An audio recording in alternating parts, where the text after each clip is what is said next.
Welcome back to How to Souls. My name is Rach and today we're going to continue with our walkthrough of Dark Souls 3 and this is a long laddie today. We're in the Ringed City. We're going to chat to this white pilgrim, what'd you call it, pygmy lad, kind of. He asks if you serve the gods and you've got the option to say yes, I serve the gods, or like no, I'm just pretending. So after he does the first mention of the Dark Soul, actually no, I think this is like the second mention.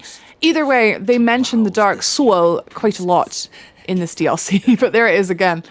Doesn't matter what you say to him, you can say yes or I'm just pretending, just keep chatting to him. I believe it doesn't matter which one you pick, just keep chatting to him until he starts repeating himself, as you should do with any NPC, and then he will move on. This guy is new. This tall lad on the end, he is the Judicator. He summons a bunch of these archers. Some of them are archers, some of them later on are going to be like hexers as well. They are a nightmare. You can't attack them. They're literally just like spirits that just attack you until they fade away. So basically your way to kill them is by killing the Judicator. But first of all, we're going to run around the edge here to pick up the Ruin set. I was going to say Ruin Sentinels. We're just going to pick them up, just put them in the car, take them to the Ringed City. This is kind of like a puzzle. There are safe spots that we can hide in. Here's the first one. The archers will do 3 rounds of arrows, like 1, 2, 3, and then they'll fade away. So that's your timing. As soon as they start fading away, you need to start sprinting. So second slot here is between the 2 sets of gravestones, and then the third set here is in this little cubby hole here. That way they can't hit us from in front, they can't hit us from behind. There are like hollow tree laddies. There's 2 of them. Here's the first one, he does drop off, and then later on the second one, I don't know where he is at the minute, he drops off as well. We're also going to drop off, but we kind of have to go like round here, so we land on this sort of bridge down here, where the archers can still hit us, so make sure you get down underneath where Tree Laddie fell. Perfect. And there's a soul here to pick up as well. So, yeah, if you run straight to the Judicator, there's not really a place you can hide from the archers, and I actually think you can't do it. Like, you're gonna die. So you have to drop down here, and we're gonna sort of flank him from the side. Oh, well, that works. As with any crystal lizard, if you do miss it, if it does disappear, you can just reload the game and it will appear again. There's not a set number of spawns like there is in Demon Souls. And in Dark Souls 3, if it falls off the edge, you get the loot, unlike in Dark Souls 2. So just chase it off the edge. I've just seen the other hollow. He just came to life. He's on the left there. I've just seen him. In here, we have a hidden blessing, which is going to come in very handy later on in this episode, much later on. And also there are summons, I don't know what to call them, summons, yeah, it's just called summons, in that wee room, so do not hang about. We can use this broken staircase here to block most of the arrows. This wave here, we can handle one little line of them. Just keep rolling and head for the Judicator. So he will attack, he's quite slow. But if he is attacking you, that's what you actually want. You don't really want him summoning, because there you go, he's summoned. Just keep rolling to the side, back and forth to avoid their arrows. So like I said, you can handle like one like wave, but you can't handle like the whole bridge full of archers.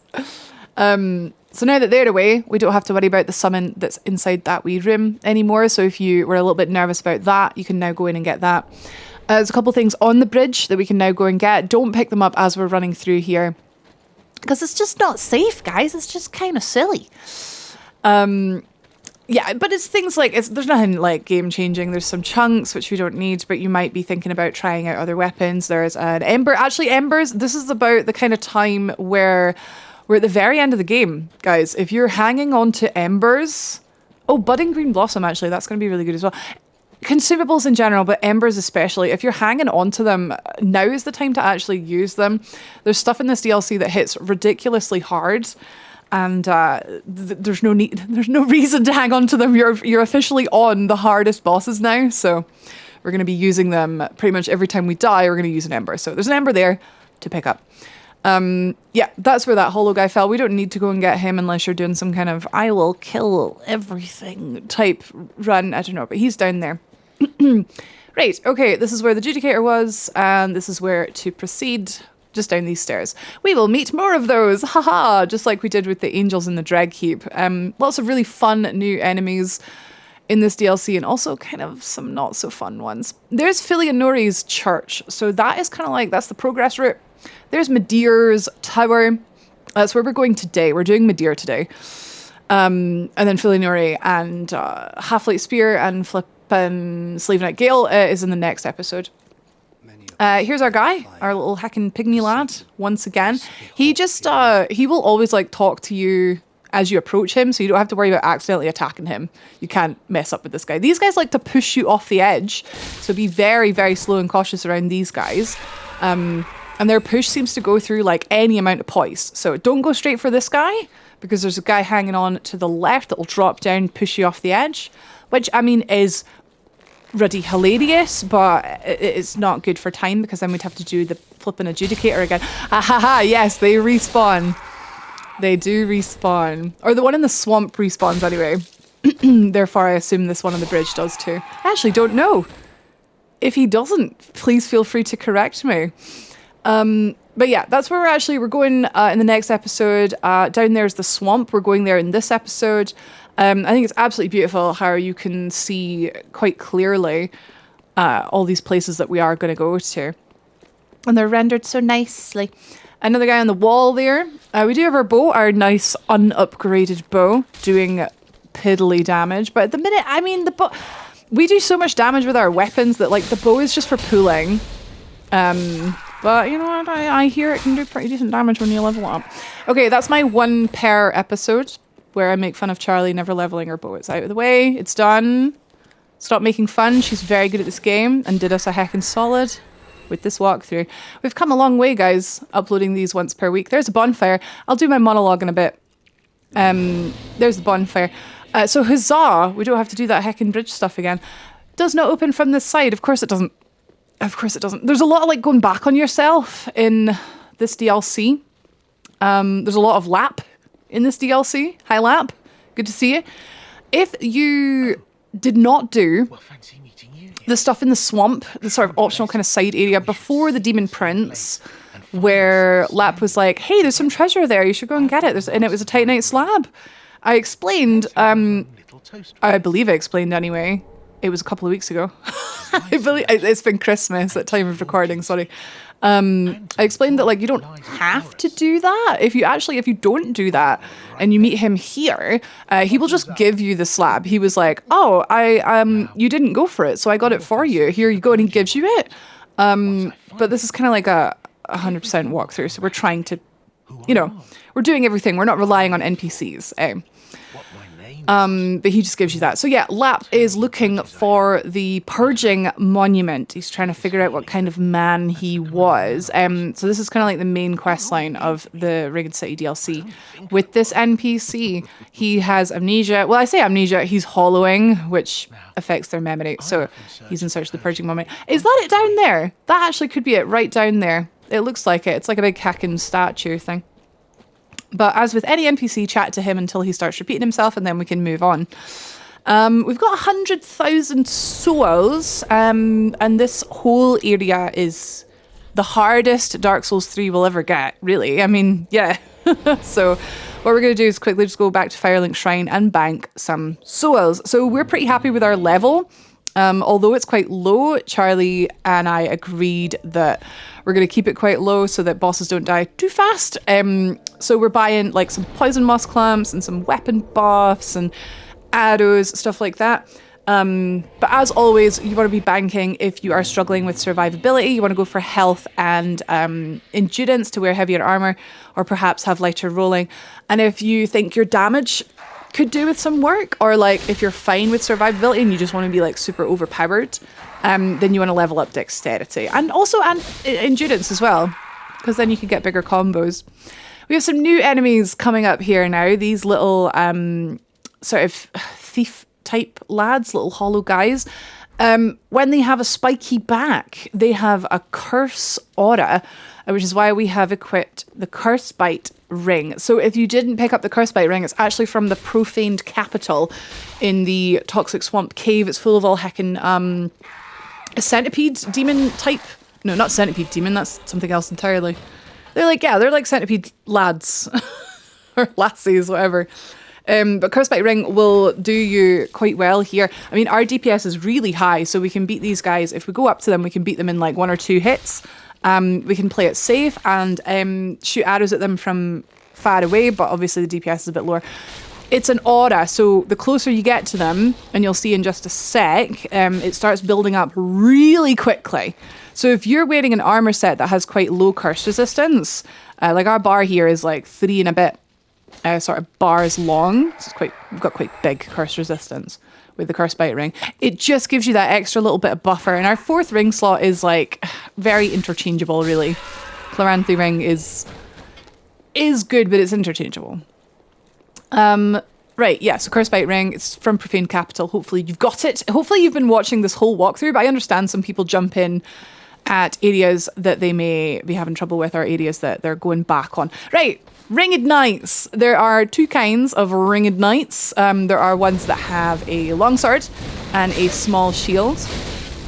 And there's ones that have a spear. So this is a longsword. This small shield breathes fire, which is fairly easy to dodge, either by outranging it, backing away, or by running around the back of them. These guys are super weak to backstabs, just in the same way as the Lothric Knights are. However, these guys are much more dangerous than the Lothric Knights. If he covers his sword in fire, always assume it's going to be a 2-hit combo. The spear guys are always a 2-hit combo, I believe. But sword guys are, they have a mix of thrusts and of slashes. Sword guys are easier than spear guys, in my opinion. Spear guys have like great shields. Oh, they're just the worst. But get used to fighting those because we'll be fighting a lot of them. This is another new enemy. This is a... what will we call him? He's like a little cleric. He's Cleric Turtle. They've got a proper name, I'm sure. Cleric. Hollow Cleric. They have an aura. They do this. They become sort of like sturdy, so you can't do any damage to them. And then they heal themselves up to full. If you're standing in that ring... that will damage you as well. Later ones also have other attacks, but this one is just sort of introducing you to the fact that they are really sturdy. You need to either do what we've done there, a charged R2 followed by some L1 combos to take them down really quickly, or there is a secret method on how to get them down. So I don't know if we kill this one. We kill this one really quickly. These ones are starting to use other attacks now. Here we go. So that first one was using melee. And this one is now using a sort of ranged, targeted, putting a little pool underneath our feet to try and hit us that way. So again, we are just literally just out DPSing them, which is fine. But the way that you're actually meant to kill them, which actually isn't so easy here, is you're meant to get behind them while they are charging up their heal, and you're meant to kick them or attack them like square in the back a couple of times. We did it once there, but it wasn't enough. If you hit them hard enough while they are trying to heal, it will knock them on their back, and like a little beetle, they'll be like flailing around. No, I've fallen over and I can't get up. They'll take huge critical damage when they're lying on their back, when you can hit their soft belly. We're going to run and jump. Oh, no. We were trying to run and jump there. Up onto that balcony. We do not want to stay on this ground floor for long because we have a spear-wielding ringed knight that we're trying so hard not to pull. Don't want to pull him. Okay. If we can get up the stairs, we're safe. All we have to do is get back on that chandelier. On the chandelier. Perfect, because he won't come up here, so that's fine. We want to run and jump across here. That's the only way you can get to this layer here. And take out this guy who's been peeing us off. Being a bee. Like I said, like technically there is like an easier way to kill them than like just simply DPSing them, but it's like they always have their backs to the wall. So I don't know how you were meant to like discover that. I guess that's why they throw that first one at you, like in a sort of open area. You're meant to like figure it out, but we're just too damn DPS-y. If you've got enough range DPS, you can take out this guy. We could like maybe just get his attention, get him to come like below us and then do a purging. Purging? No, that's not it. Plunging attack on him. We'll do a purging attack on him. We could do that. Or you could just fight him mano el mano. But he can't get up here. So you can, if you have enough range DPS, you can just like sort of pepper him. Or we just head down. So spear guys are, in my opinion, much more dangerous. Their great shield has an Ash of War that's... Wait, it's not called an Ash of War in this game, sorry. It's got a skill that is like a roar, which does like an AoE. And also adds, I believe, some poise on him.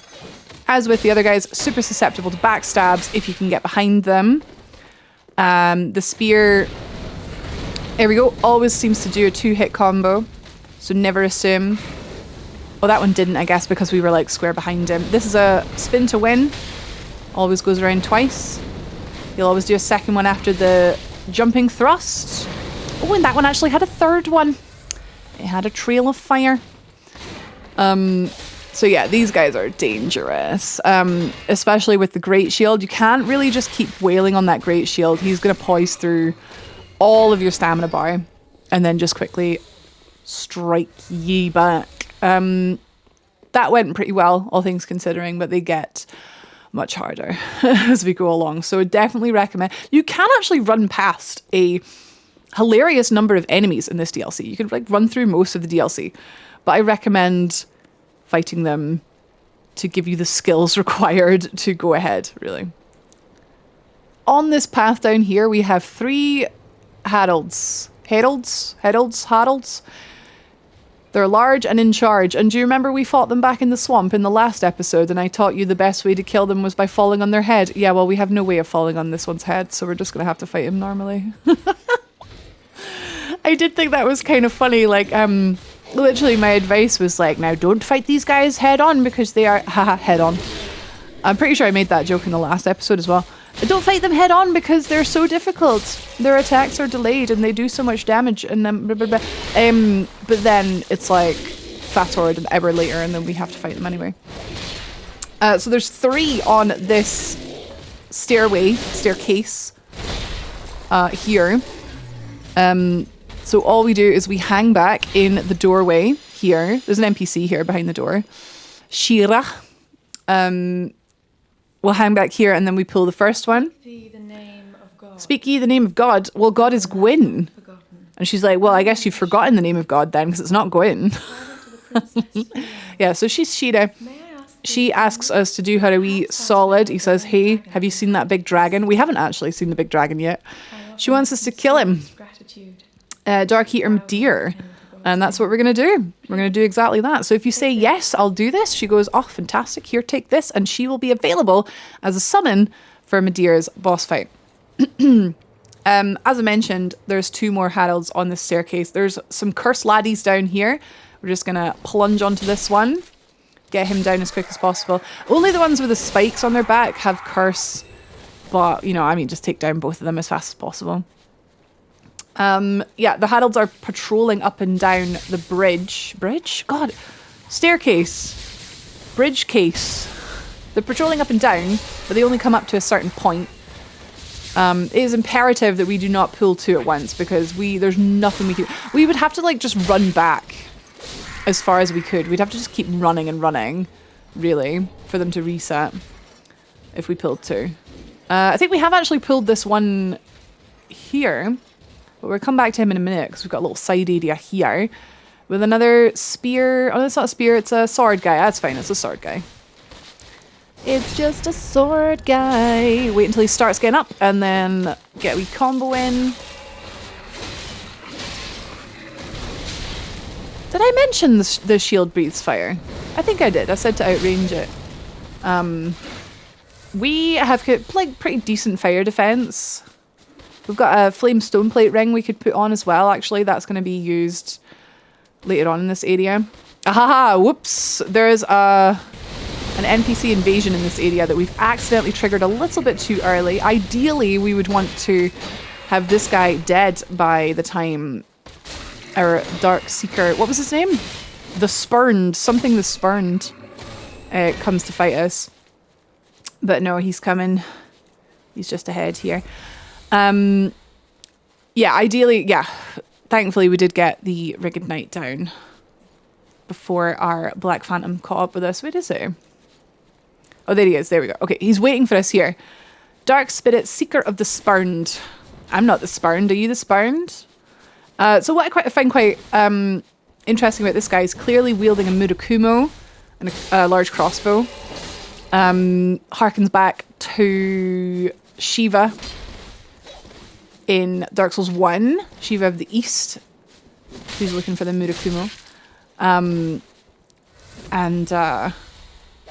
Which I think is actually quite funny because She-Ra is Yon Lassie behind the door and he's kind of like Shiva here. Anyway, it's another bit of Dark Souls 1 fan service. We'll fight him like we would any other NPC Phantom invasion and literally just like roll catch him, go for big combos. He dropped the Wolf Ring +3. Wolf Ring is poise, if I'm not mistaken. And the Zully the Witch set. Very good. So that was in this sort of side area here. Yeah, you fight them. Yeah, roll catch, big combos if you can, but always leave a little bit of stamina left to roll away at the end of your combo, and you can stun lock them.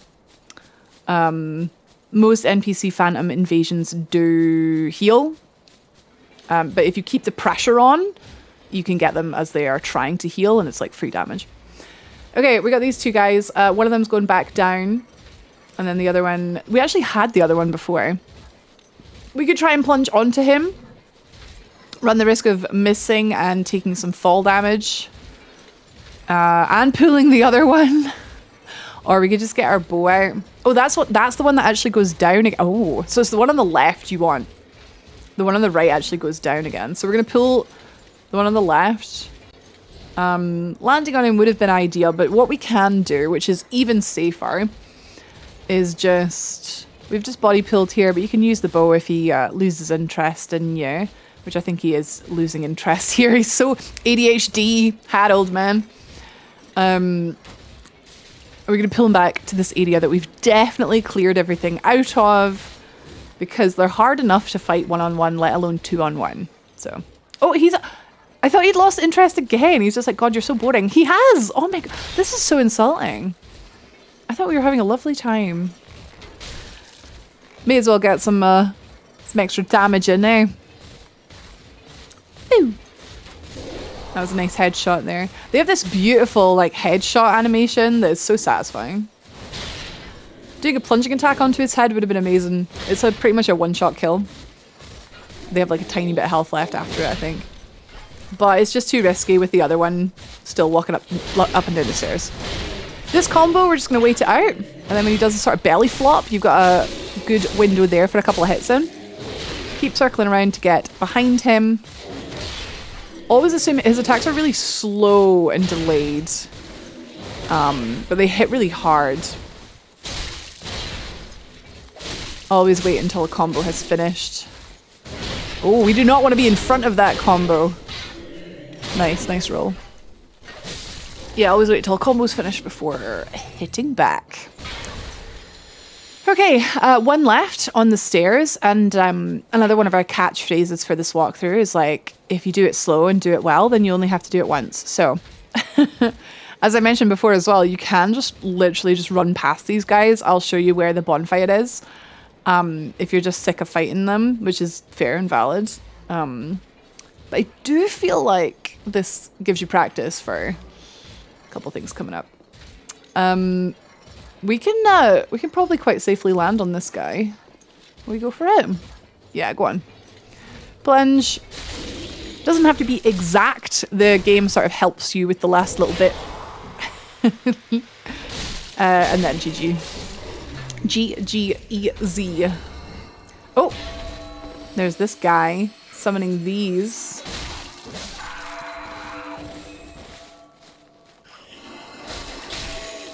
Nice. So yeah, the charged R2 and then the L1 tends to do them just right. There's another guy at the end there. See a little cursed guy that we're going to very slowly, I've sped it up, very slowly kill with arrows. We're getting a little bit low on arrows, but we'll buy more in a bit. But yeah, that gets him down. Just playing really, really safe here. We do not want to fight these 3 heralds again if we die. So playing super safe. Oh, jumpy lad. And some moss root. We're starting to pick up a lot of really good rings now. In this episode, we find quite a lot of them. Just think, oh, there's 2 more heralds as well. Oh my God. No, there's not. There's 3. There's 3 more. Oh my God. Screw this, man. No, not screw this, for we are good at games. We're just going to pull one. Just the one swan, actually. There we go. Run all the way back. We can even go across the wee bridge thing. Just pull the one. So they only go up and down the last sort of third of the staircase. So I keep calling it a staircase, but if it's a wee outdoor set of stairs, I don't think it's a staircase. Or my English isn't very good, I suppose. But yeah, one-on-one. Should be quite good at these guys by now. Because the 3 of them all spawn, I guess it could be quite difficult to roll past these ones. Because they're like a blockade. Got a bit greedy there. Got a bit greedy there.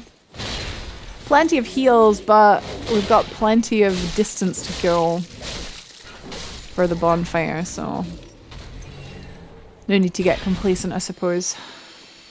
Right, 1 down, 2 to go. Almost at the bottom. There's a little side room here. We'll go there eventually. Let me get these guys first. Because if we get these guys, then we have a nice clear area on the stairs. So we don't have to worry about pulling something back into. That's what we want. We want a nice clear area. Because we've got another Ringed Knight coming up. And they're much scarier than these guys for sure. I think anyway, in my opinion. And dying here would absolutely suck because it's quite a big section to redo. But it is what it is. If you die, I mean, you die in this game. It happens. I do think the thing that will make this game much easier is just when you stop caring about souls anyway. Like, losing souls, no big deal. Losing time, yeah, that's a big deal. Having to redo stuff, yeah. Kind of a big deal, but you do get the satisfaction of getting that little bit better each time, I suppose. So there's that. And that's the idea. Like, that's why, you know, that's why it's an achievement. It's like, oh, finally did it, kind of thing. I feel like I'm monologuing because it's like, we fought like 6 of these guys now, so it's like you've seen them. You know the drill. I was chatting about, I was getting a wee bit sentimental earlier. It's been a long hacking journey on the Dark Souls 3 walkthrough. I want to thank everyone for watching, especially if you have watched from the start. We have a few videos doing quite well, for me anyway. And thank you so much for supporting my little Souls channel. I know that this game's been out for a wee while, but I hope that I've created like a nice high quality footage version of a walkthrough with stellar gameplay and even more stellar voiceover. So there's a white preacher head there to pick up, and this swamp we're gonna do this swamp in a bit. The swamp is not a fun time. These bug guys, they're pretty bugging. They bug me. They're so zippy. They jump around. They jump just out of reach. They look like they shouldn't be that scary. I think that's the worst thing, I think. They look like they should be pushovers. There's the bonfire. But they actually can deal like so much damage, and they're so thick. They have so much health. Right, this door opens from the other side. But we'll get there. That's the way to Midir, basically. We'll get there after we do the swamp. The swamp. Ugh. We have to go all the way around, essentially, to get through that door, and then that door becomes the shortcut. Before we do the swamp, there's another little bit here on the left that we're going to do. So we'll just stick to the left. Did we rest? Oh, no. Haha. Okay. So as I mentioned before, we do not rest. We do not rest at that bonfire. We just light it in case we die. So we have a respawn point. Do not rest, because then all of these Herald soldiers are going to come back and it's not a good time. We want a nice clear area because we're going to pull this guy. We do not want to... Oh, it's another curse lad. Oops. Get him first. We do not want to fight this spear ringed knight in this narrow corridor that's full of little curse boys, really. So we'll get the curse boys first. We could jump in there. I think there's only one that does curse. Does that one have a spiky back on the... No.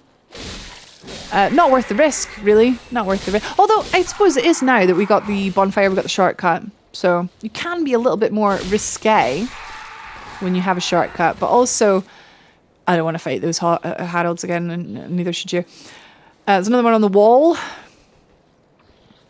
So we'll just pull him back. We're just terrified, really, to go any further. At risk of pulling him. But he's through there. Does he... Oh, there's another one! There's another one. Hanging off the wall. There's actually more around the left-hand side, which is the reason we're not going fully into this sort of open area. We're staying in this sort of tunnel.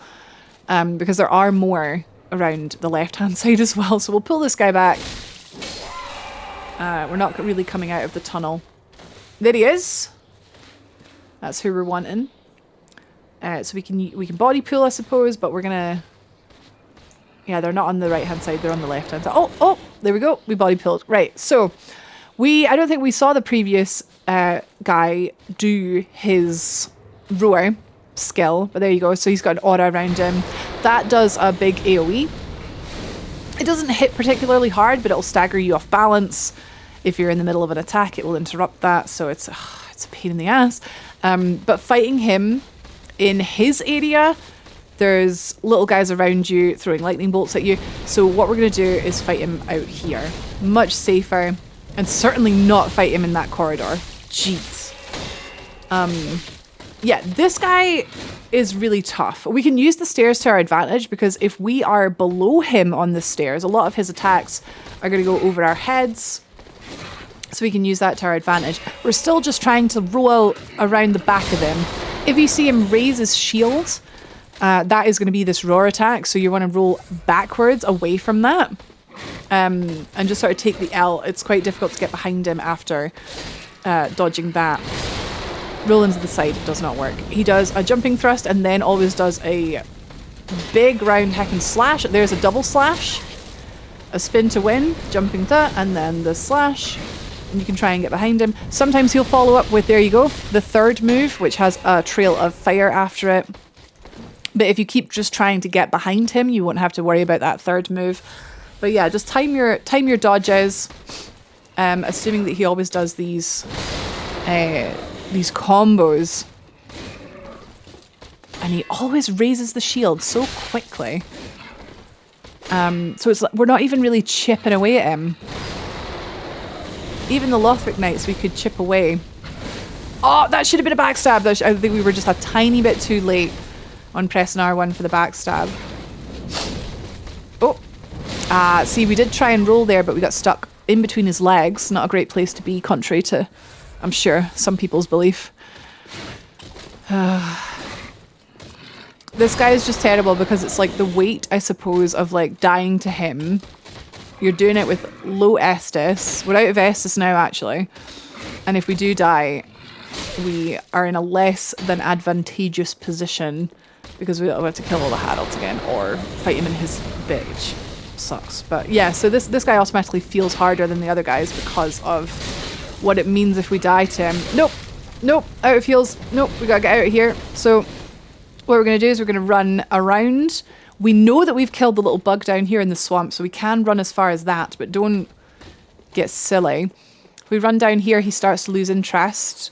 Then we can pop a Divine Blessing or a Siegbräu, but Siegbräu doesn't heal very much. Yeah, let's go Divine Blessing. That's a full heal on there. Oh, yeah, no, he's not coming for us. We're fine. We can chill. Nice full heal there. Okay, let's finish this guy off. Nice. Oh, he did the third attack. Oh, nice. Is that it? Nope, not quite. Harder than some bosses, I reckon. And if you were thinking, God, this is harder than Dragon Slayer armor, well, you like fighting Dragon Slayer armor, do you? That's interesting. Do you want to fight him again? Righty, okay, so with him down, that's brilliant. We can pick up... Oh! We can pick up the shiny here after we get this little laddie. And then we never have to come here ever again. Oh! Oh god! Yeah, there was one on the ceiling. Luckily it doesn't do much damage, but like, see if that happens when you're trying to fight the guy with a spear. Not a good time. Oh! Health looking kind of low again. There's our bug friend. But yeah, we got a shiny here to pick up. Any more guys on the walls waiting to get us? Okay. Oh, that's the spear. Nice. You get the spear, you get the shield, the great shields, the sword. You get like all the weapons, which is pretty cool. So if you like those, you can have those. There's this guy. He's like, yeah, lore. Cool. Cool. Down here, back to the swamp. That is the bit there without taking any fall damage. But if we go around to the left, there's a ladder on this wall. There's also more of these hollow clerics. This one, Spinny Heckin' Turtle Lad, Beyblade Boy, is a bit of a pain in the bum. We could probably go rest now, actually, at the bonfire, get our heals back, because it's a lot to do with no heals and half health, really. So yeah, once Spear Friend is down, we'll come back up here, go to the bonfire, have a wee sit, have a little rest, take a time out after all that. But yes, now we have our flasks back. That's what we want. So we'll go back round the corner there before we go anywhere near the swamp, really. We will clear out the entire swamp. There's not actually that much to find in the swamp, but we will do it, don't worry. Lots of shinies to pick up, nothing like mind-blowing. But yeah, around here on the left, we will have Beyblade coming straight at us. He'll pretty much always cast that as you're approaching the area, which means if you go straight for the ladder, he can like knock you off the ladder by doing that.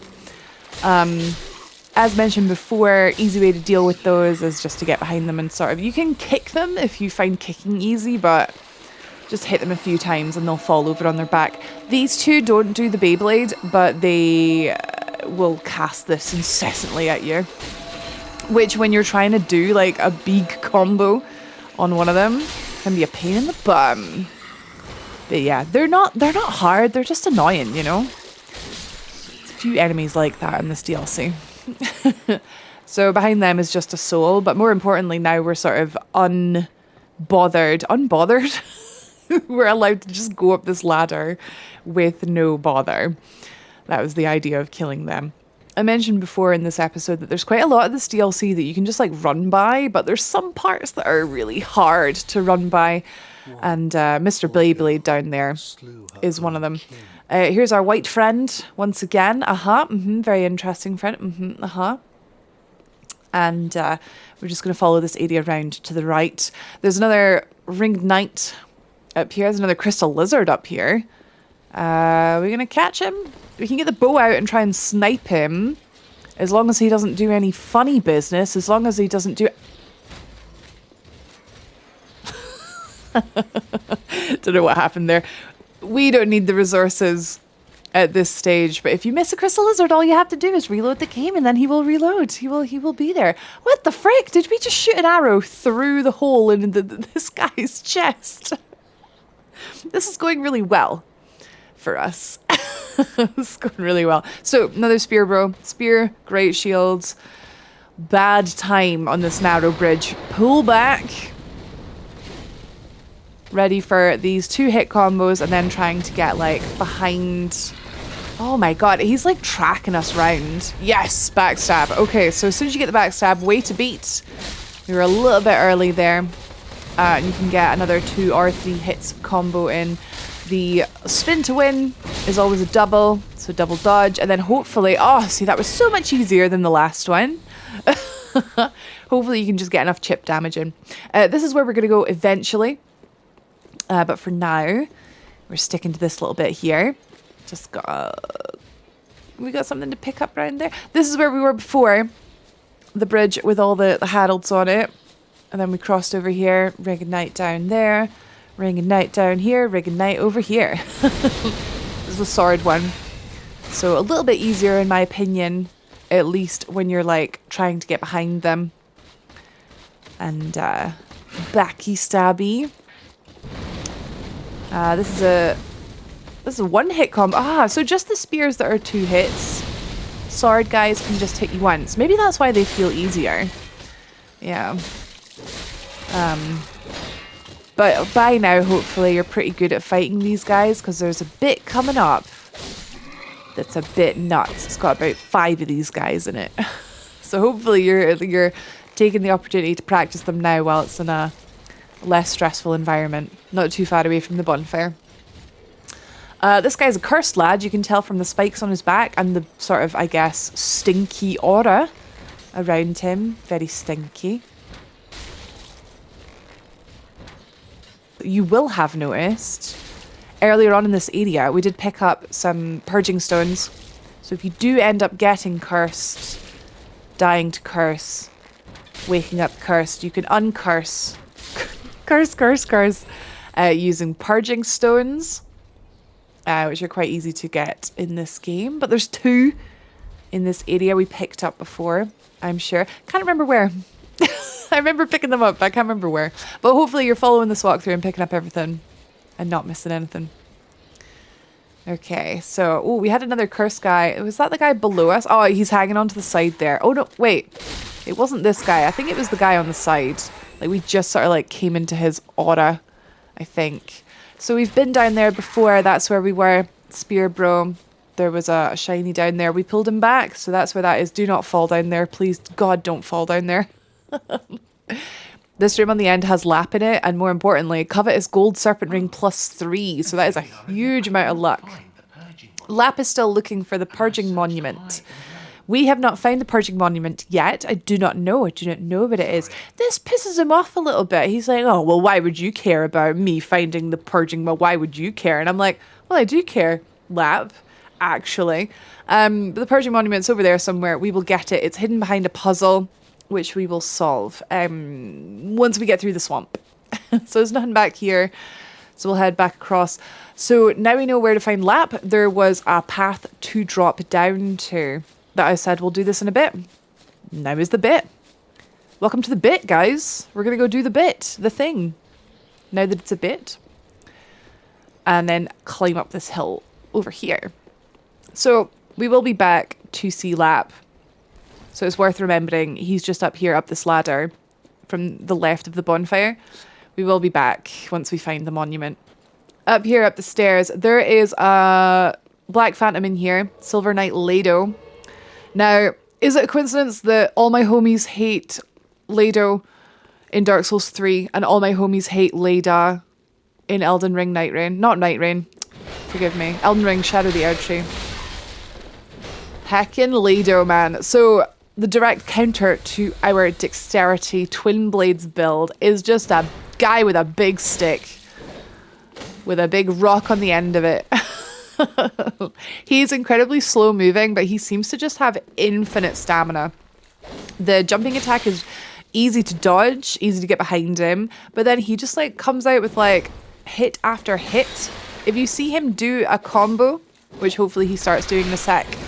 Here we go. That last hit has like a spray, and all the little rocks on his hammer like spray out in all directions, which does, I mean, the damage isn't a big deal. Here we go. And rocks. Damage, not a big deal, but it does knock you off guard and it'll interrupt your combo. So literally we're just looking for little areas. We're getting hit, yes, but we need to just slowly chip him down. He doesn't seem interested in healing himself. He's overconfident. These strength bros. Unfortunately, we did go down. We got him very close though. But I think it's worth noting that Although this is the build that we're using, there are, you know, just some enemies that directly counter our build. There's no build that's like the one best build in the game. There's always something that is just your counter. So if you are playing, say, a strength build, you will have things that will like be difficult for you. Fast moving enemies are difficult for you, I suppose. If you're playing magic, anything with a shield, that's your counter, etc, etc. So when people say, like, you know, what's the best build, what's the best weapon? I don't really like the twin blades. I'm using this. What should I be doing? I'm just like, no, not what should I be doing. You know what I mean?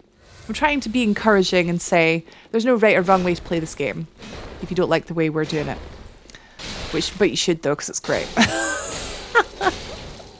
It's great. I personally, I love playing with a shield. I like having just something to fall back on. But look at that. So we just got good windows there. And you can get bad windows.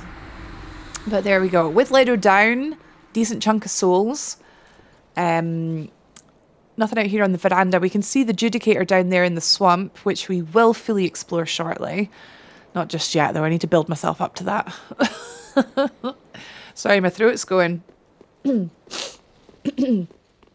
Right, okay, in the back of this room we have some Titanite chunks. So nothing down here, but if we go back to the way we just came, we have this bit we can sort of slowly fall down.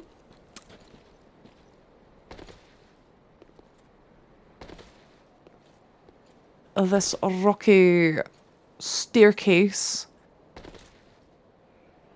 to pick up Havel's Ring +3. Now this is if you are playing a strength build, a big bonker with a big stick with a rock on the end. This is an essential ring.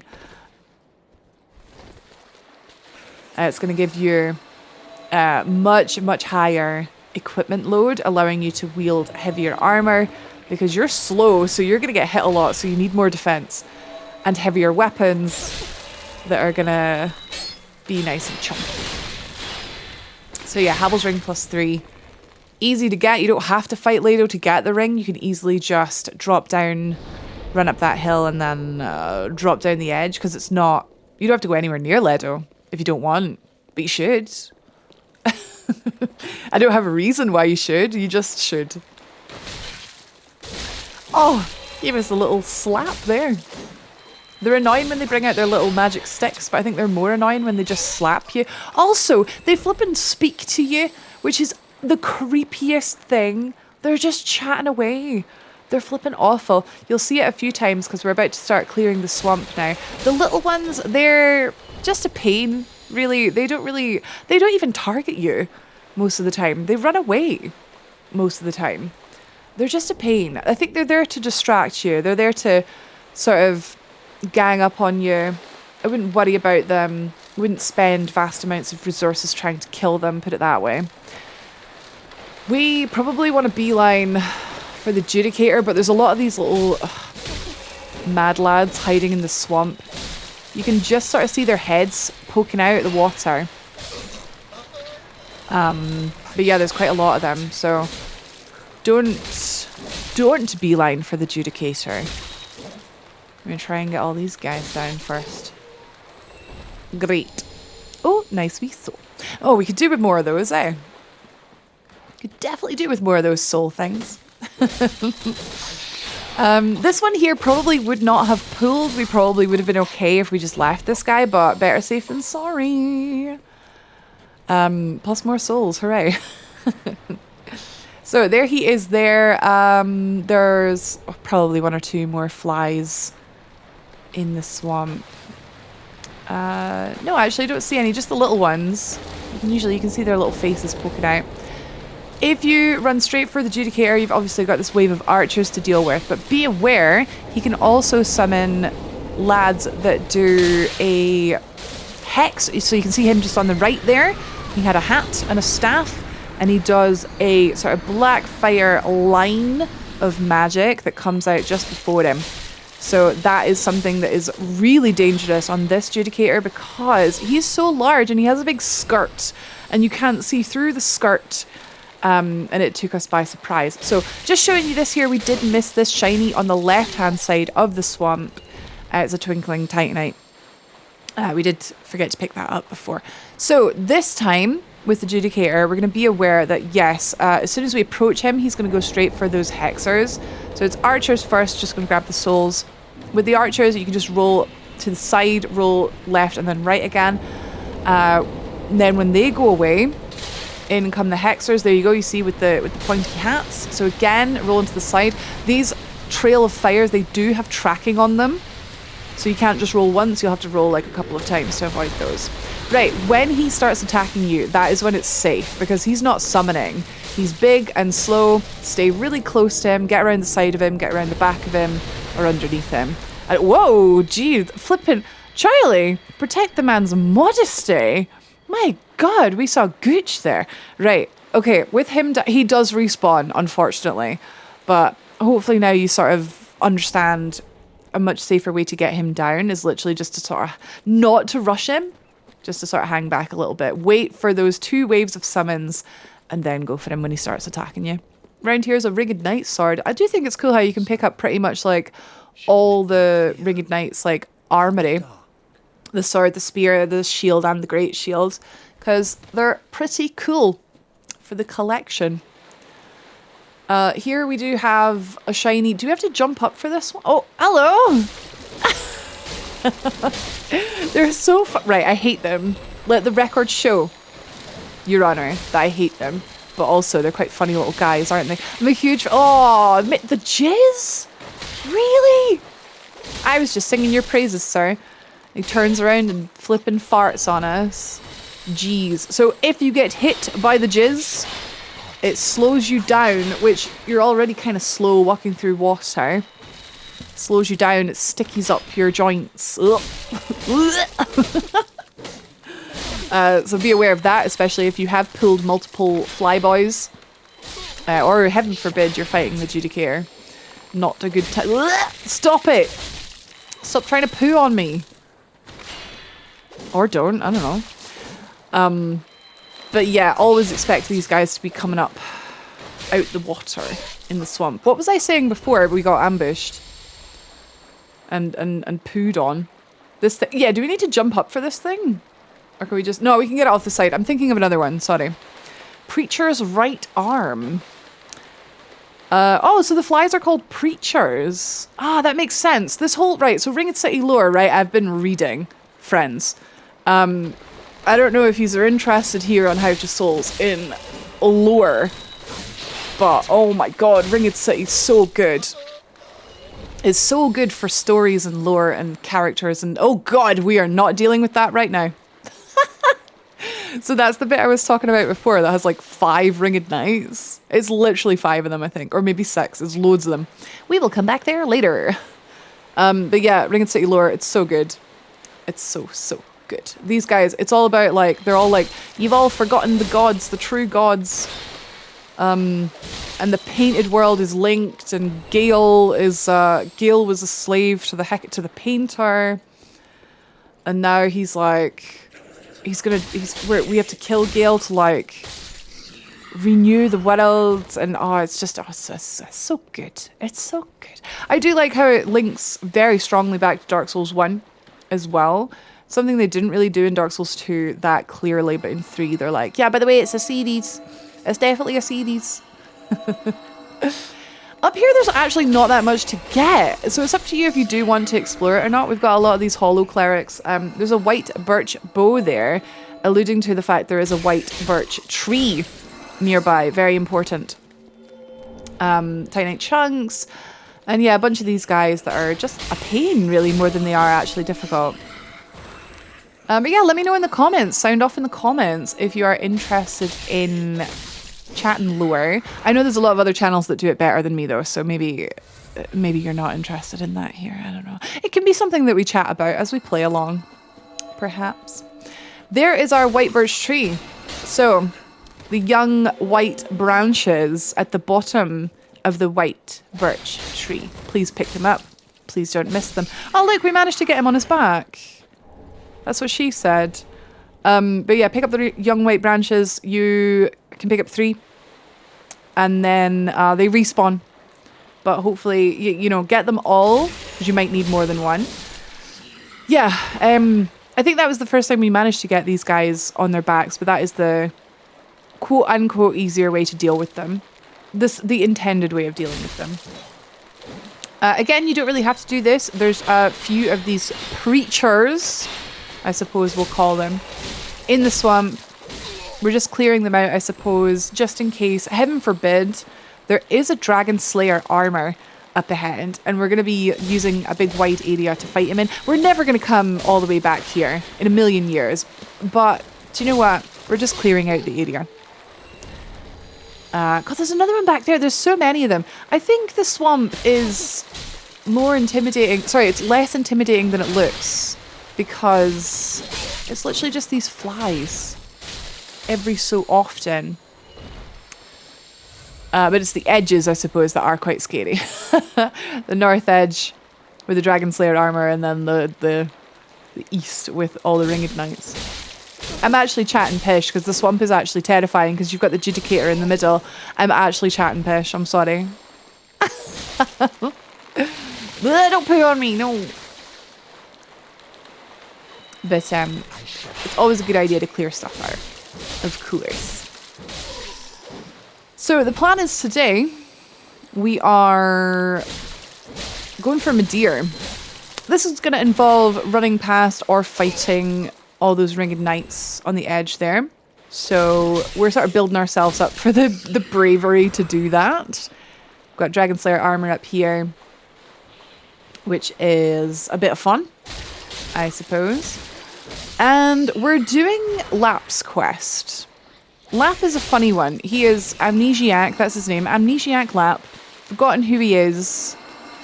Thinks he is possibly a trustworthy fellow in a previous life. But so we're going to help him restore his memory.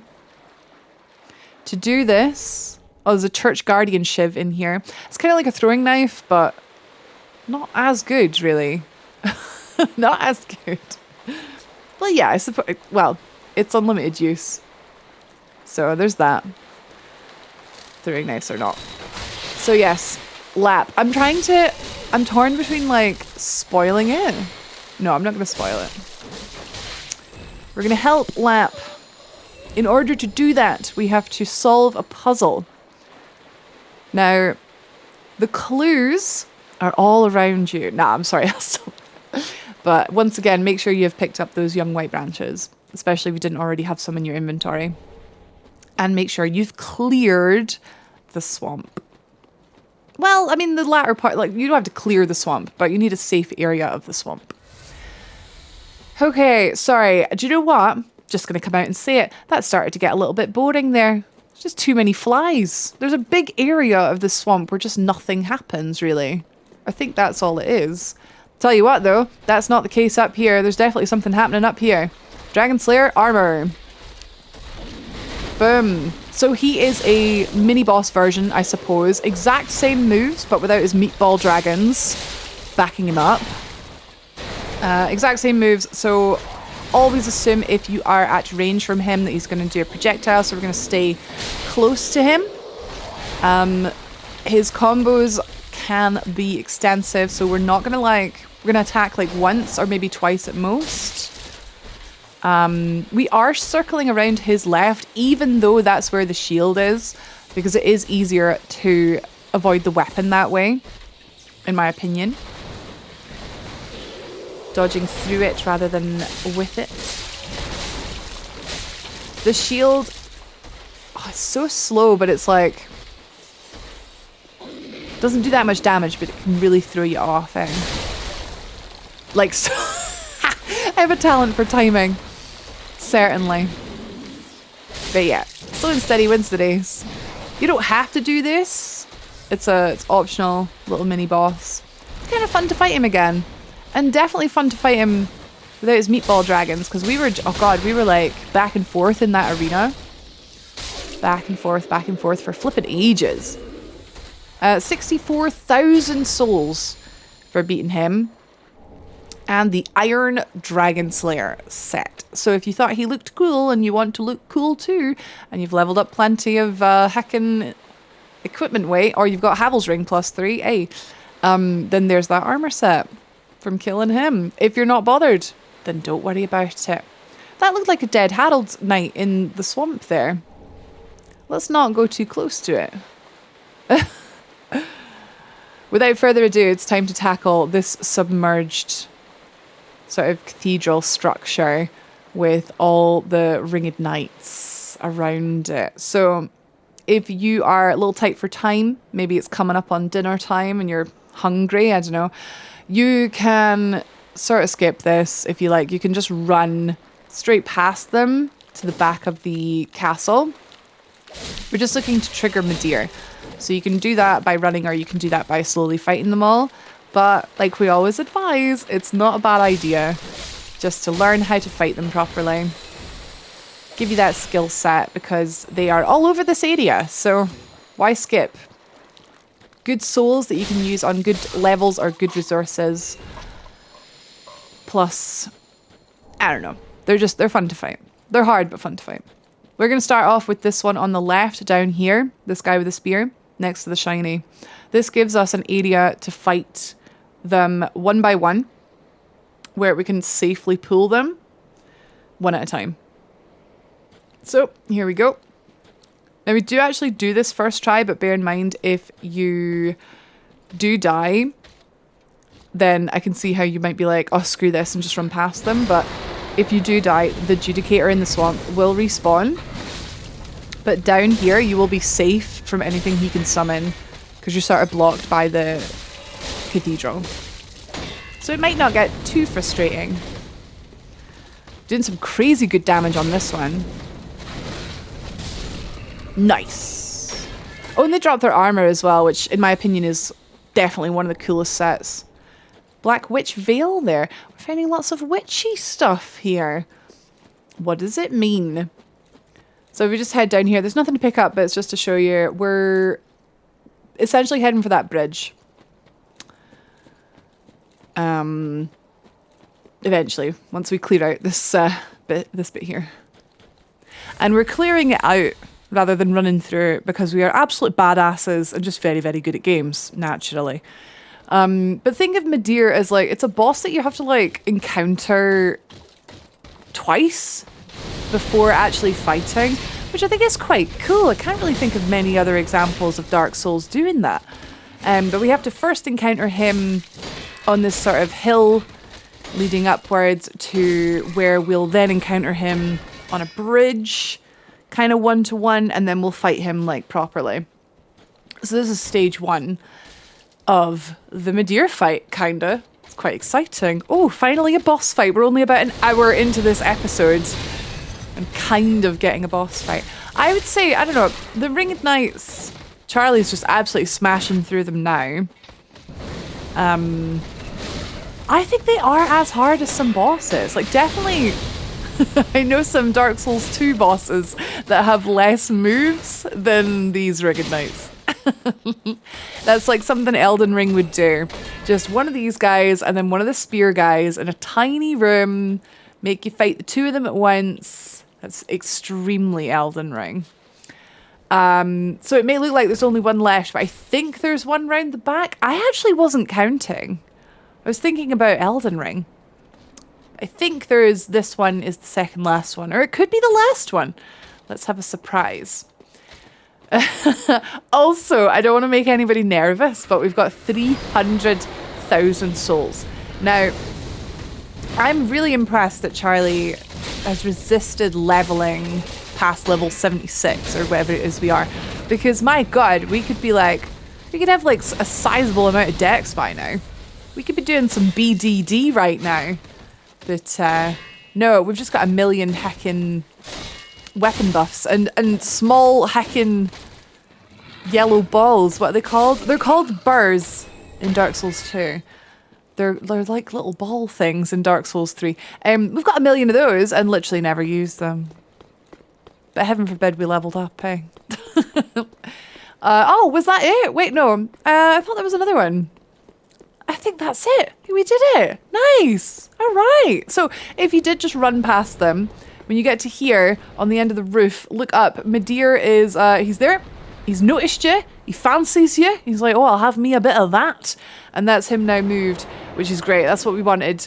So you can, like I said, just run to the back here, trigger this sort of movement, and now he will blast us with fire as we're trying to climb the hill, which is good. That's what we want. We want blasted. So anyway, Midir started blasting. Again, 300,000 souls. So bit spicy here. Heading up here to essentially unlock the shortcut back to the bonfire. This is how to actually, well, not how to proceed. This is a little side area here. We've got like a little knight down there. But do you know what? 300k, let's just go to the bonfire first. That's the right thing to do. Let's not get overconfident. Don't get cocky, kid. Head back here and through the door. And there you go. That's the shortcut unlocked back to this bonfire here. So, yeah, we can spend the souls or we can save them. We're just going to hang on to them for just now because, like I say, we could get back to them pretty quickly, in theory, if we drop them. Spoiler alert, we do. We do drop them. But down here, so this knight you can get a plunging attack on. Boom, for a little bit of initial damage. And it would have been really nice if he had fallen off the edge, but he started attacking us, which did give him hyper armor, and he wouldn't fall off the edge. Quick little cut there because we did die. Picked up the dragon head, great shield there, and yeah, I just cut the footage because it didn't really serve any purpose, but we did have a cheeky death there. Thank goodness we unlocked the shortcut. In it. But yeah, don't get cocky, kids. Rest up. There's Midir. That's the way to proceed to go and fight him. But we have one last thing to do in this area first. Some unfinished business with our good old trusty lap. And here is our clue. You read the engraving. It says, show your humanity. This is a puzzle. If you have the miracle, seek guidance because, I mean, we need some guidance to solve this puzzle. You will then see a orange message on the ground. When you read it says, if only I had a mimicry. And you suddenly remember in the swamp a white birch tree with young white branches. Go down into the swamp. Maybe take care of this little fly lad first of all. As long as you're in the swamp, in the sort of murky grey water, we can use a young white branch and ta-da! Show our humanity. While you're in this form, you cannot run or roll or it'll break the chameleon. So don't. You're going to have to slowly walk back into the room. Now, getting the humanity sprite first time was quite lucky because it's not guaranteed. Just make sure if you're having trouble, like if you keep transforming into like piles of rocks or boxes or urns or whatever, make sure you're exactly where we were standing, sort of just in this sort of clear area of the swamp. And hopefully it works for you, but hopefully, you know, if you don't get it first try, you might get it second try. So walk all the way up to the engraving for a ladder to drop on you, and then you're free to get rid of the humanity. You only need to do this once, thankfully, and then the ladder will always be there if you die or if you rest or whatever. But that was I remember doing this for the first time, and it was so exciting, just like figuring it out. My friends knew what to do and they were like, do this. I'm like, what? Why is this the answer? But then now that you see, it's the message said about mimicry, there's the white tree in the swamp. It makes so much sense. Down here, however, though, this is quite a tricky area. There are ringed knights and adjudicator down here. So what we're going to do is we're going to pull them one by one. So here we go. We were quite lucky. The first one fancied us right away. Came straight to us. We're going to fight them just right back here. We do not want to pull that adjudicator while fighting the ringed knights. It's pretty much death. So getting the bow out, you can just see the second one appearing here. The adjudicator is sort of just like in round the corner. So we're literally just going to stand here. If you don't have any kind of range, you might find it quite tricky to body pull this. Even if you have some throwing knives, you can even free aim throwing knives to get the second ringed knight rather than body pulling, because you're going to pull the adjudicator. Unless, I don't know. I don't like making finite statements like, this is going to happen to you because you're bad. Because you probably can do it. I'm just trying to give safe advice. I don't know. But we are well good at fighting these guys by now. We are well used to them, and it'll take as many Estus as it takes, really. This is quite a small little bonus area. Essentially what we find through here is the Purging Monument, the thing that Lep has been looking for all this time to help restore his memory. So see, look, the Judicator's right here. So as soon as we came around the corner, he starts summoning his laddies, which are going to give us a hard time. Luckily, we got big combo on him. Where's his laddies? Did his laddies not come? That was a bit weird. I think we got lucky there because we like literally got the drop on him because we didn't pull him. Whereas I think maybe if we had pulled him, it would have been a bad time. Yeah, well, that's the way to do it, friends. There you go. Oh, down here you recognize this staircase with all the Heralds patrolling up and down at the very top. That was where Shira was that asked us to kill Midir. So that's down there. Please, good God, do not fall down. Do not fall down, please. Stick to this little narrow path here. We've got a little pickup to find. And then the Purging Monument. I'm not really sure what we're looking at here. I think we're just enjoying the scenery. Ladder here. Takes you down here. This shiny is the Rigged Knight's Dragon Shield. But first we'll go over here. I believe this one is like just a wee soul item. Oh god! Oh my god. I felt that. I knew it was going to happen. Oh no, this is the shield. This is the shield. I knew it was going to happen, but I still proper butt clenched at it. Yeah, so careful with that. I reckon that guy is there just to try and make you roll off the edge, eh? That was it. I got them mixed up, right? So there's the little soul. Here's the Purging Monument. So you can pray to the Purging Monument for absolution. So that's like if you've sinned, if you've like pissed someone off, you can come here and say sorry and they will forgive you. Or you can lift your curse. So the curse you get from being hollowed.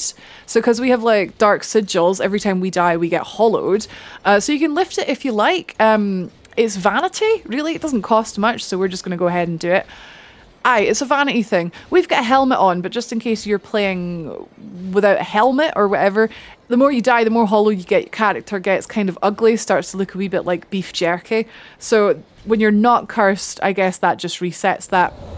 But until you get rid of your dark sigils, you'll just keep getting ugly again every time you die, like 6 or 7 times or whatever.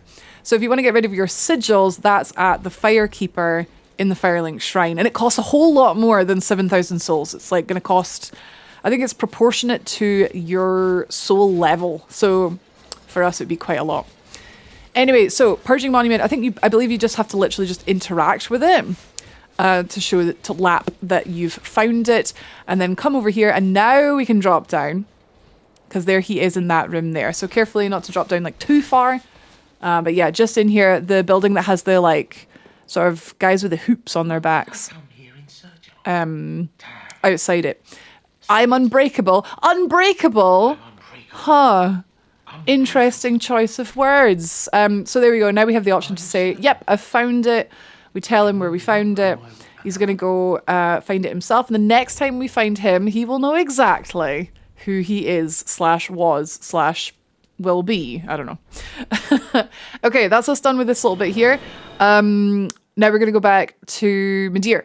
But first, again, 300,000 souls. Let's go just bank those. It doesn't really matter what we get, as long as they're going to something useful, that it doesn't feel like we've lost them. If you are, you know, still leveling up, cool. I'm not sure how many levels you're going to get with this amount of souls. Depends on, obviously, how high level you are. But I recommend picking up some gold pine resin and gold pine bundles. We're going to use those for Midir. You won't need many because easy boss, right? No, quite a hard boss actually. So pick up a good stack of those. He's got tons of health and you don't have very many opportunities to hit him. So you want every hit to count. We are picking up a bunch of arrows here because we're using them quite a lot. And we're needing quite a lot of them because they don't do much damage because we haven't leveled up the bow. Sorry, I did promise I was only going to mention that once, but there you go. I've done it again. Never mind. Never mind. But yeah, I guess the idea is no matter what you're spending your souls on, as long as they're not wasted, then they're not wasted, eh? Ah, bug pellets. That's what they're called. Why did I just think they were wee balls? I don't know. They remind me of, like, you know when your granny had a wee tin of mints? That's what they remind me of. Anyway, you can't buy fire bug pellets, which would be really good for Midir, this, like, mini fight with Midir. But you can't buy them, unfortunately, which kind of sucks. We are literally at the point where she's buying 600 throwing knives for no reason that we're never going to use because she just doesn't know what to spend souls on. That makes me so sad. Okay, all done. 14 souls left. Let's go. Could have just put like 1 point. 1 level, no? Right, teleporting back to the final bonfire on the list. Ring City Streets, I believe it is. This one where we opened up the shortcut to the Show Your Humanity. This one, yeah, this one here. And this is where we were progressing. So I mentioned that Midir is now going to be sort of carpet bombing this bridge, this path up the hill here. So we're going to stack fire defense and essentially just run through this. There's a certain path we can take to pick up all the shinies. There's little safe spots, etc. But we do want to make, we are going to get hit. So we do want to make sure we equip that flame stone plate ring. Like I mentioned before, unfortunately we can't use firebug pellets, but we can equip our pyromancy flame, which we haven't used in flippin' ages since we fought like the old demon king. And we've got flash swipe. We've still got it equipped as well. So we'll just pop that on and head along. Just to, I guess, point out Grasscrest Shield, in case you didn't know, because it's a walkthrough after all. Grasscrest Shield increases your stamina regeneration after it's exhausted, which can save your life. Even if it's on your back, you still get the effect from it. So this first hollow does have a Titanite scale at the back, as well as one of these little douches that try and push you, the push douche. I should stop making myself laugh. Back into the fire, so we can reapply our flash sweat, and we go again. It's worth noting as well, Midir's fire does have like friendly fire, so you don't need to waste time fighting all the little guys because he kills them. Drop down first of all, and then you don't have to worry about the fire because it's up there. Oh, I literally just said you don't have to worry about fighting the guys, and then we fought a guy. Never mind.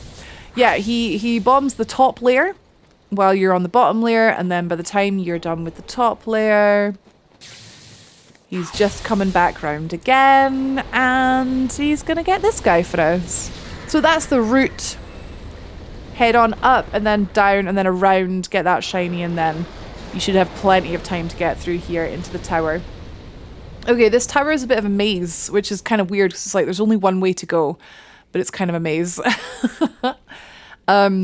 So go this way first of all towards the crystal lizard. Oh, a crystal lizard, let me get him. Let me rush him down. Let's go get him. Oh no. Okay, don't worry, working as intended. We get invaded by Moaning Night Myrtle. Another strength bro, which kind of sucks for us, especially because we're fighting him in these really pokey corridors in the staircase. We'll just head down first of all, because there is an enemy down at the very bottom here. So we'll just get him out of the way, just in case we do get backed into a corner fighting this invader. So he's down. Fighting in one of the little side rooms obviously is much more preferable than fighting in the staircase. So we'll just clear this room here. Oh.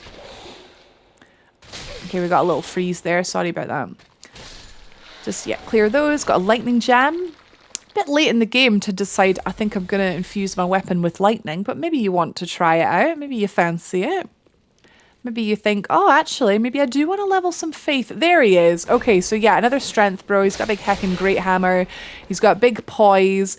Kind of reminds me a little bit of, is it the Malorn set? Is that what it's called? The Irina's bodyguard wears. But yeah, I wonder if they're kind of related. I don't really know Phantom Invader lore, I realise. We have Shiva, we have This guy who I've forgotten his name. Good one, Rach. Good one. Good one. But yeah, he wasn't too bad. He was, I think Ledo's worse. Ledo? No, I meant what I said. Ledo. And a simple gem there, which, you know what? Yeah, it's a bit late to just suddenly consider infusion. But hey. Health is not looking great. I don't think we've noticed it yet. Oh dear. There we go. There we go. I'm happy. I'm happy. Good job, Charlie. Right, so rolling down there gets us back to the entrance. So we sort of went like down to then come up and then come down again. And this is the way you're meant to go. So over the rubble to find Lap, who is adopting a rather familiar gesture. Go this way. He tells you all about some awfully fine treasure just sitting there past the broken staircase. Why don't you peek over the edge and check it out?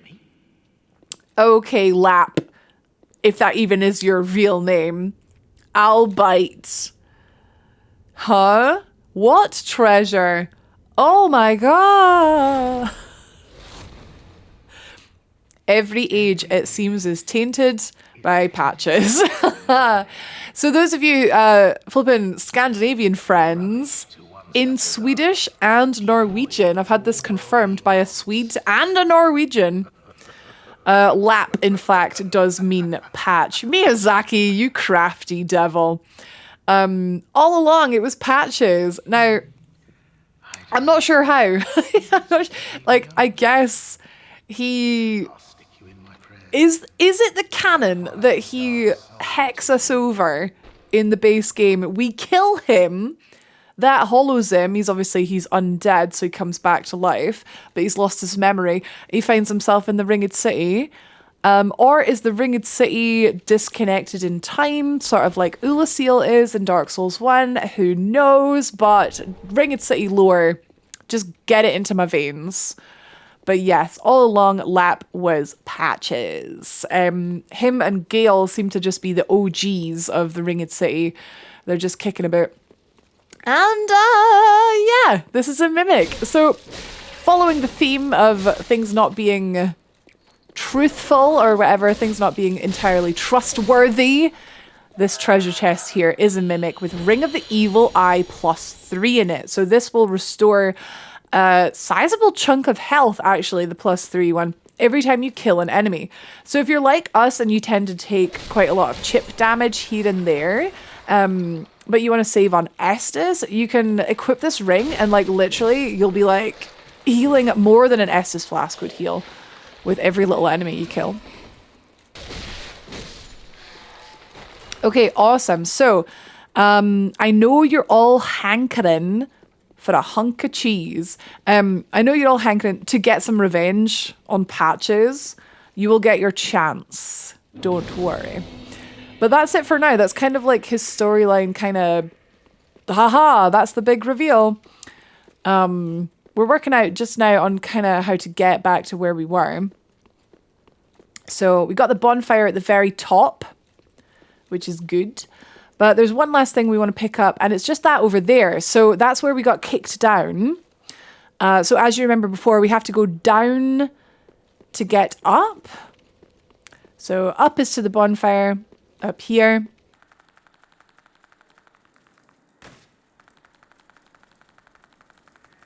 Right, so here we were at the entrance. We have to fall down to then go across the rubble. And then we can pick up Lap's armor. I'll do a voiceover for that at the end, I think. Okay, so we got Lap's armor. That's kind of that'll appear after he kicks you off the edge. And then some mind-bending, boggly, heckin' woggly jumping down to jump up and then going up to get down. Jump around. We can eventually get back to... I think it's because it's also grey, you know? I get so lost. It's also grey. All the way up to the top of the stairs, back to the bonfire. Right, so this is shared grave. Right, perfect. So eventually we're going to open up a different bonfire for Midir, but shared grave is where we are so far. Perfect. Right, Midir. Right, okay, this is the next encounter with Midir. This one will actually get to touch him with consent. We're going to pop our flash sweat back on here. We've still got flame stone plate ring on, so we've got plenty of fire defense because we will get hit here. You fight Midir on the edge of the cliff. Hang back into this little safe area here if you need, if he's breathing fire. Otherwise, just run straight for his claws. We're going to hit him on the back of the wrist. Being careful, especially not to get knocked off the edge. Here, we're taking like little tiny bits of damage from his actual attacks, but the thing that's actually going to get you here is him pushing you off the edge or you getting hit by his fire and then falling off the edge because it knocks you back. It introduces you to his flame breath and his laser breath attack. That's quite hard to say. Just here, as well as his claw swipes and stuff. It's very slow, and if you just hang back here, just behind his wrist, everything is largely easy to avoid. However, if you see the fire coming and you just want to play it safe, just stay near the middle for when it hits you so that you're not going to get knocked off the edge by it. Rather than trying to avoid it, just, I guess, take the damage in a safe place because it's not going to do much to you. And yeah, hit him enough and he'll stagger and then unlock the actual boss fight. You cannot fight this boss, like, in the conventional sense until you complete this sort of bridge, like, precursor encounter just here. So once he staggers, go and hit the head a few times. And then he will fall down into the abyss, but not the actual abyss, actually. The crevice, where we can actually fight him. So, yeah. Kind of cool, having this multiple stage, like, build up to a pretty cool boss. But yeah, GG, good job. If we die, we die. The bonfire wasn't too far away, but hopefully... I think that was some solid tips. I think that was, you know, fire defense is key, I suppose. If you don't have to worry about getting hit, you can just keep on hitting. There's an illusory wall here. Whoa! With a hollow cleric. And behind the hollow cleric is another illusory wall with a shiny. And behind the shiny is another illusory wall with lightning arrow miracle. So that's fun. Illusory wall inception. Here's the way to proceed up the staircase with this crystal lizard. We can maybe try and trap in the wall. There we go. Titanite scales from that one. Here on the statue of Gwyn with the furtive pygmy, I think it's meant to be. We can activate this elevator to go back to a previous bonfire. So this previous bonfire, the inner wall, I think it's called, is now going to be our progression bonfire for Midir. This is the closest bonfire with this shortcut for fighting Midir. And it's a kind of a long... It's quite a boring run back, actually, for like a difficult boss. Make sure you drop off the elevator halfway so that you can drop down this hole onto the Gwyn statue and pick up Chloranthy Ring +3.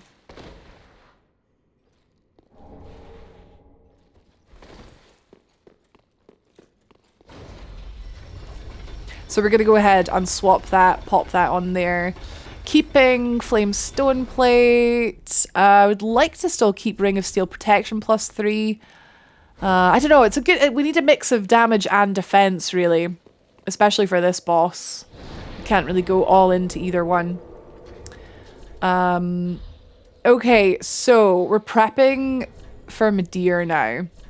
I mentioned before we're going to pop some gold pine resin and gold pine bundles if we need like a quick application just on there. We're going to ember. We've got 82 embers, so we need to start actually using those. We're going to ember for every boss attempt, and it takes us a few attempts to get this one down. It's a difficult boss. When you roll off the ladder halfway and then come down this direction to the left, then you find yourself in this room with all these black knights. Now, one of these things is not like the others. This one here doesn't have a sword. That's your clue. This is the one you roll through. It becomes an illusory wall that allows you to get through to this ladder. But make sure you get Filianori's spear ornament just behind it. That's a covenant item for a covenant we haven't discovered yet. But we will in the next episode. Head down this ladder. And then this is the room.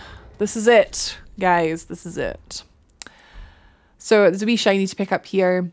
And then literally as soon as you fall down this hole just behind the altar here, this is Midir. So like I mentioned, it's kind of an annoying run back. This summon sign here is for Shira. So if you spoke to her, she will be available to help you fight Midir. But we'll just head down for now and take a look. I've got a couple of tries for you in the editing just to sort of really show off this boss. I'm going to go out and I'm going to say it. This boss is actually one of those bosses that's... I feel like people love this boss, right?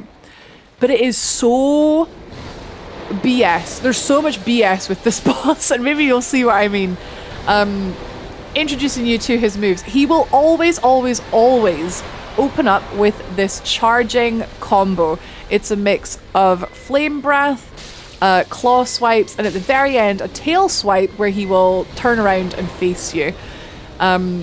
If you drop down the hole and stand exactly where you are, do not move. You can do your buffs, etc. Do whatever you like.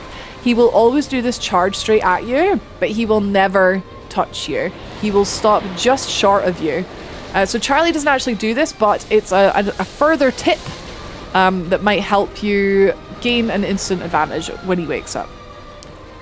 So yeah, he always opens with that charge. You will pretty much exclusively be looking to attack the head of Midir. You will do less damage hitting his limbs or his tail, and you'll do much more damage hitting his head, especially if you have a lightning buff on your weapon. So this is a boss where you don't get many opportunities to attack the head, but when you do get to attack the head, like if you get a combo, it does crazy damage, does ramp up. So right, so here we're getting another charge like combo. Be aware at the end there's a tail swipe, so if you're behind him, get ready for that. So we were a little bit too far away for that. So yeah, so he's done that move a couple of times. It's actually not too hard to avoid the combo charge, but it's a pain, I suppose. He crosses the whole arena. You're chasing him a lot in this fight. Claw swipes are fairly easy to avoid by rolling through them, into them. This fire can be dodged by literally rolling through it, like rolling at the point of where your iframes are when the fire touches you. This AoE, he tends to do about half health. It looks like it has a massive radius. It actually doesn't.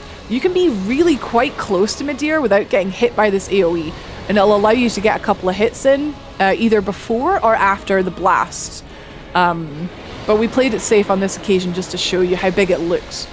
This biting charge where he lunges at you to try and bite you, if that connects, it's a grab, which is devastating.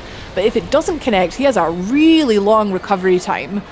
So we're going to be really looking at for those grab attacks. Right, so that was attempt number 1. I've got a couple more attempts for you. We did forget to use Flash Sweat. Flash Sweat doesn't last a whole long time, but it could give us the confidence we need to literally just stand in the fire and could allow us to get a few more hits off, or similarly could save our life. So just quick run back. This is how you quickly get back. I mean, this is how you quickly get back. This is the only way back, really. And we go again. So yeah, we equipped the pyromancy glove so we could use Flash Sweat, but then we don't actually apply it. So a piece of advice is you can try applying it. We've got Gold Pine Bundle. Here we go with the charge combo again. So yeah, not too hard to avoid by just running away, dodging under him. His limbs have they have pretty tight hitboxes, so it's not too hard to dodge. When he goes back on his hind legs and blows fire down sort of in front of him like so, a big radius, you just want to cut your losses and run back out of range of this one. You're not going to really... If you run under him, like towards his tail, it's got big AoE, it's going to hit you unless you're at the tip of his tail. This is a very, very early time to be doing the laser attack. So yeah, as you can see, he'll breathe fire, he'll do a vertical laser, and then a sweeping horizontal laser. So fire, he'll do the white laser, and then the blast, the like actual dark magic blast, comes right after the laser. So as soon as you see the white, dodge to the side, and then you'll see the next one. Depending on how close or far away from him you are, you might have to dodge forward through it or backwards through it. But yeah, so it's dodge to the side and then dodge front or back. Lunge would have been pretty good if we had been closer to his head, but gave us some time to reapply the weapon buff. This is another charge, which is not great for us really. We kind of have no choice but just to wait until it's done at the cost of our weapon buff, unfortunately. But we do get a couple hits in there just after he finishes some claw swipes. It's the kind of boss, right? So it feels like, right, I'm ready. I'm all healed up. I've got my weapon buff on. I'm going to go hit him. Oh, he moved. Okay, I'm going to hit him now. Oh, he moved. He's so big, and a lot of the time you're underneath him, you will find your your targeting will break just by itself. It'll just break just from you literally losing sight of his head. Okay, here we go. He's up on his hind legs. We had a little panic there. Didn't really know what to do. We were right in the thick of it. Thankfully did not die. That could be that flame stone plate ring coming into play there, saving our life. But yeah. See, we finally got good hits on the head there. That was good. But a lot of the time, he'll just move out of your...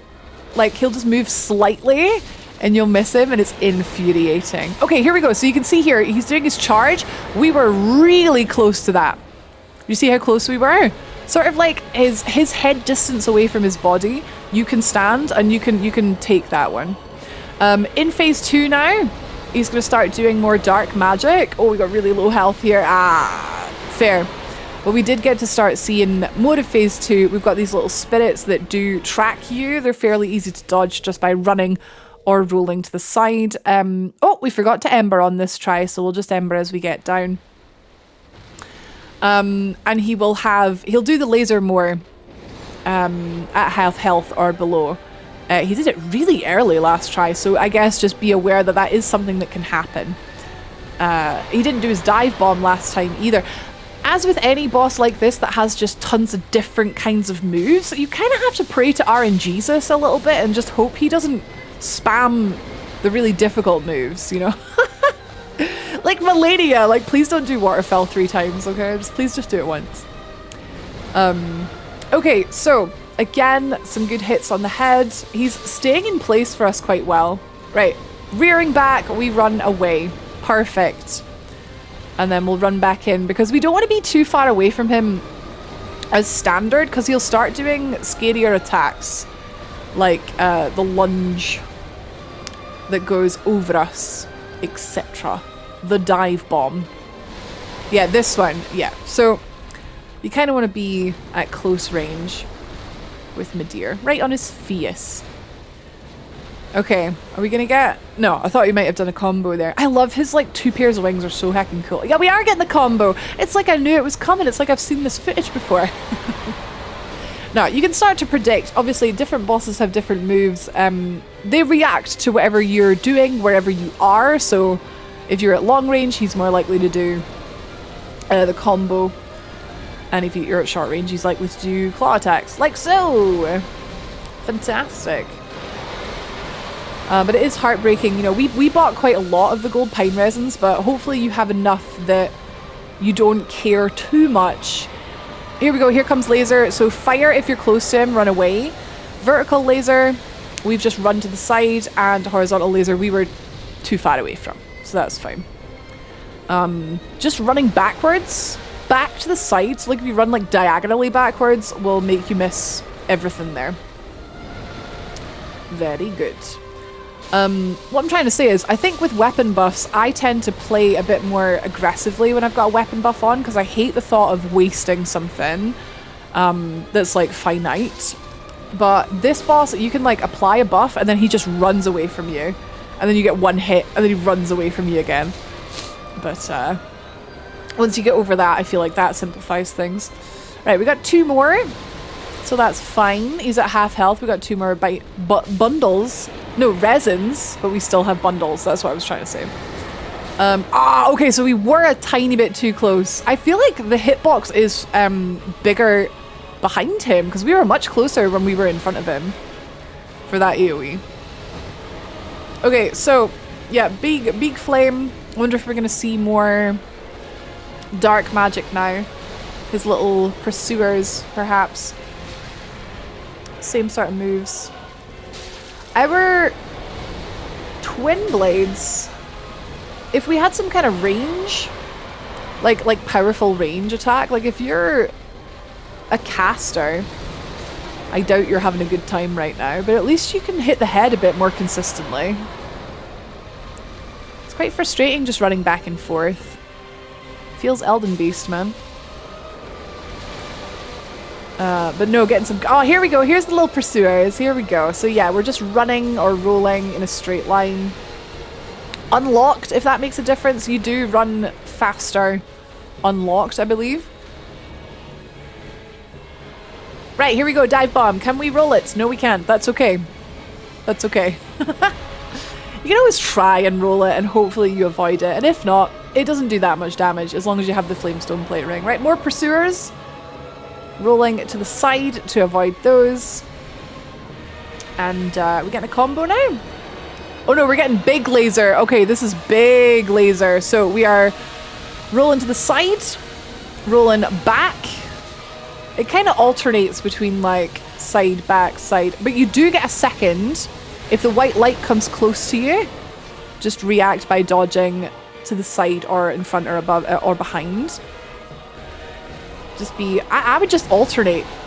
I would just go forwards, backwards, left and right, and then adjust accordingly. But yeah, that's the first time we've seen that, so that's brilliant.